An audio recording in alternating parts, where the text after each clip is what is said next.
Europe की सबसे बड़ी मिलिट्री पावर बनेगा जर्मनी। ओलाफ शोल्ज ने किया बम्पर डिफेंस फंडिंग का ऐलान। जर्मन सेना को मिलेंगे आधुनिक और घातक हथियार। आधुनिक मिलिट्री टेक्नोलॉजी भी हासिल करेगा जर्मनी।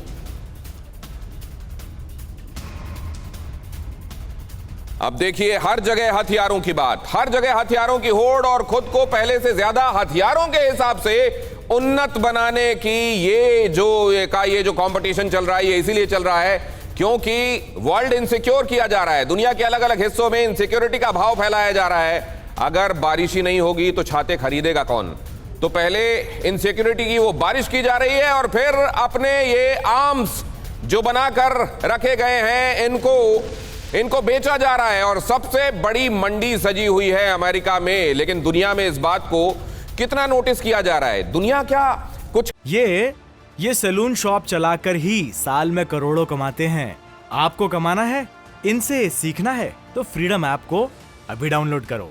कुछ एक चालें ऐसी होती हैं क्या जिनको समझते हुए भी जिसकी कोई काट नहीं होती है? जनरल दत्ता, देखिए ऐसा है कि जितनी ये इंडस्ट्रियल कम्प्लेक्स है जो मिलिट्री हार्डवेयर प्रोड्यूस कर रहे हैं, खास करके अमेरिका के जितनी इंडस्ट्रीज़ हैं, ये पीछे कोविड के समय पूरी दुनिया के अंदर ही एक तरह से जो जितनी जंगें चल रही थी, छोटे मोटे जो आपस में प्रॉक्सी वॉर चल रही थी, वो थोड़ी कम हो गई थी।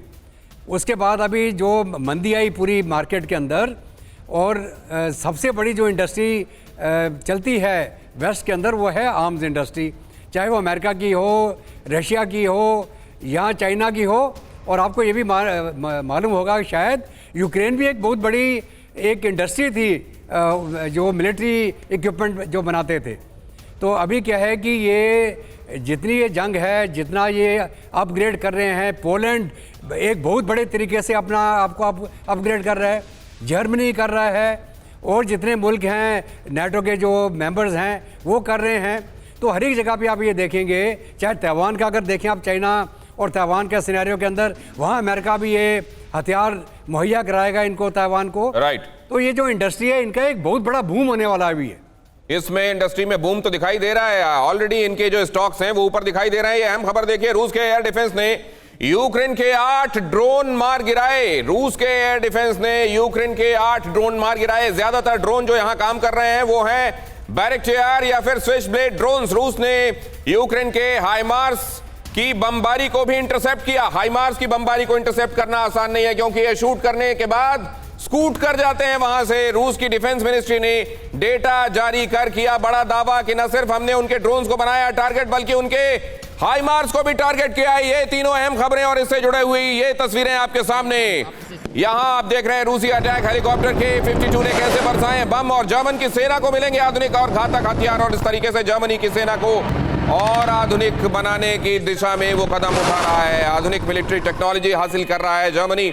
और अब तक उधर रूस का दावा कि हमने यूक्रेन के 293 जेट मार गिराए हैं, 8 ड्रोन तो अभी मारे हैं, और इसके अलावा हाइमार्स की बमबारी को भी हमने इंटरसेप्ट कर लिया है। ये है रूस का दावा। ये तीनों बहुत अहम खबरें हैं और ये तीनों ही खबरें ये बताने के लिए काफी कि दुनिया में किस तरीके से अलग अलग हिस्सों में अशांति है और कैसे इस अशांति की आड़ में हथियारों की मंडी से माल धड़ाधड़ बिक रहा है।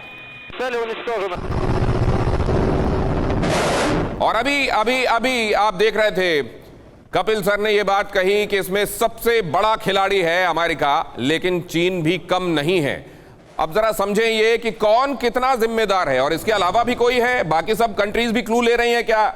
अगर यही तरक्की है और इसी राह में आगे बढ़ना है तो जाहिर है बाकी सब भी इसी से सीखेंगे। कपिल सर, देखिए चीन और अमेरिका में बस एक फर्क है। अमेरिका जाता है, वहां गवर्नमेंटें तोड़वाता है, अपनी हुकूमतें बनवाता है और वापस आ जाता है। चीन जो है, जो बना है, देखिए चीन ओरिजिनल जो चीन था, वो जो चीन की दीवार बनी थी चीन की रक्षा के लिए, वो मंचू, चिंग और मिंग डायनेस्टीज के अंदर वो बनी थी।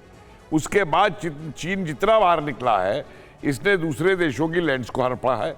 और अमेरिका तो हमला करके करता है, ये उनको पैसा देके करता है कि भैया ले लो पैसा जितना चाहिए, मैं कोई इंटरेस्ट नहीं लूंगा तुमसे, ये मेरा ग्लोबल ड्रैगन बैंक है, 97 कंट्री दुनिया की मेरी गवाह दे देंगी मैं कैसी सर्विस देता हूं। बस बदले में अपने पोर्ट मुझे दे देना, अपने डिफेंस एस्टेब्लिशमेंट मुझे दे देना, या अपने आप मुझे अपने वो बनाने को दे देना। दुनिया का आज ये कम्युनिस्ट कहने वाला देश अपने आप को दुनिया का सबसे बड़ा महाजन और दुनिया का सबसे बड़ा सरपर है, और ह्यूमन राइट्स का वायलेशन करने वाला दुनिया का सबसे बड़ा है। राइट। उसके देश में उसके नागरिकों को कोई अधिकार मिले हुए नहीं। राइट। और अब देखिए सर, एक महत्वपूर्ण खबर आपको बताता हूं। देखिए कैसे अर्थ का अनर्थ लगाया जाता है। हिंदुस्तान ने रूस के सामने ये कहा कि आज जंग वाला दौर नहीं है। ये सैलून शॉप चलाकर ही साल में करोड़ों कमाते हैं। आपको कमाना है, इनसे सीखना है, तो फ्रीडम ऐप को अभी डाउनलोड करो।